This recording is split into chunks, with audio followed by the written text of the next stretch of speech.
Okay, so as showed at the Matchbox gathering, we're scheduled to get a 60s era of Unimog in the Matchbox basic range. Now, also as shown at the gathering, the prototype mock-up they had for this Unimog is in its complete resin stage, one solid piece of resin, so unfortunately because of that, we're going to see that towards the end of the year when this casting comes out.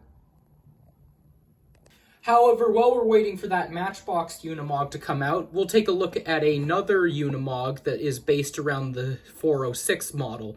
This is made by a German diecast company called Schuco, and they did it in different paint jobs. They have a dark red version, which is part of an assembly kit.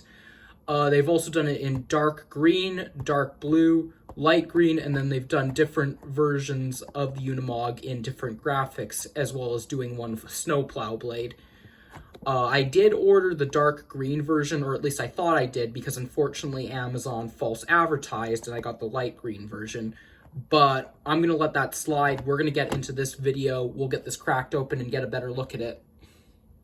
So before we get the Unimog off of the cardboard piece, I just want to quickly mention that it's screwed down to the cardboard, so you will need a Phillips screwdriver if you get this. Okay, so here it is off of the cardboard insert. Now, I just want to quickly address that this is a die-cast model instead of a toy, so it's likely going to have more detail than the Matchbox Unimogs. Now, also because of this, you will have to be a bit more careful with it since there is some fragile pieces. One thing that is nice, though, is that the base being used is all metal, along with the bumper area. In addition, you do have two inserts for the headlights and then your Mercedes badge. Some silver lining being used on the grille, with it not being completely colored in or painted, but close, good for the little line details. There is also this molded in bump, and that's where you would install a power takeoff shaft, drive shaft, if you were to put front-mounted attachments onto the Unimog. The mirrors are part of the casting, but they do have a nice silvered surface.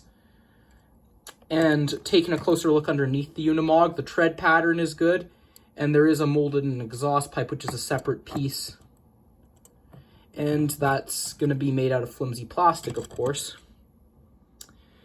The inserts for the lights at the rear have been done up well. There is what looks to appear to be a replicated trailer hitch. However, I think it's just for decoration purposes, so you can't actually tow with the Unimog itself.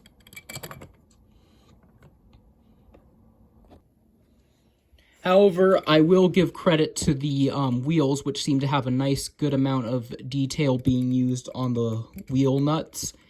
And in addition, the canopy does have multiple painted on dots for the whole strap pinning system that would hold the canopy together. And it can come off. I'll do this off camera because I don't want to break anything. Excuse me, I knocked something over in the back. Alright, here's the canopy off of the back of the Unimog.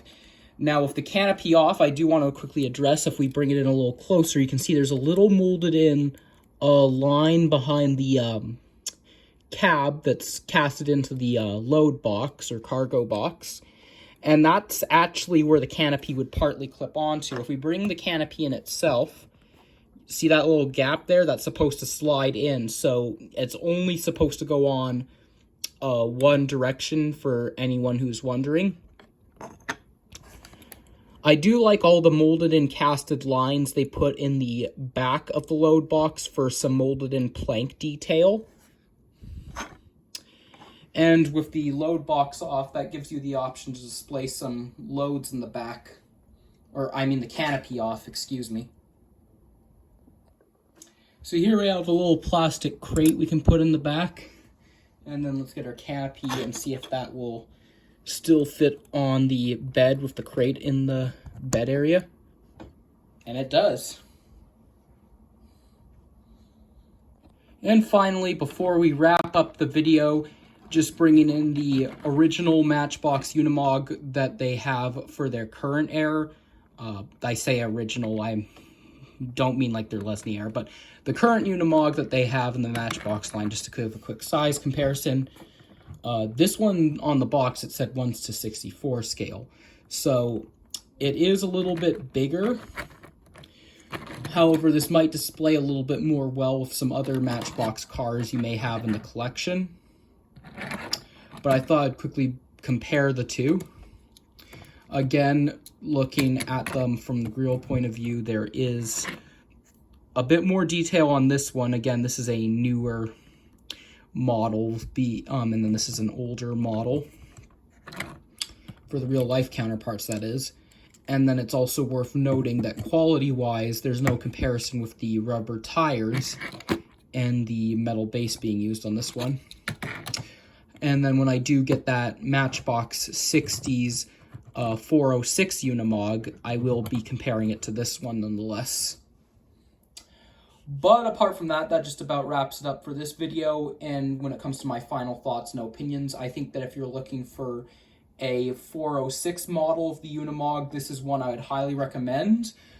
I would give this probably a 9 out of 10 due to my only nitpick being that I would have liked to have seen a functional trailer hitch on the back. But otherwise, the amount of detail and quality that went into it is very nice.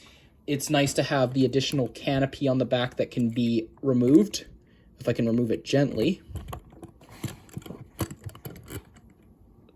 There we go. And the ability to put little loads in the back.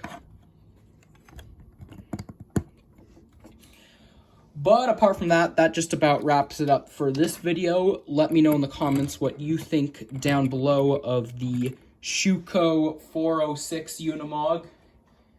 Thanks for watching, guys. I'll see you in some more videos very soon. Have a good, safe rest of your day, guys. Bye.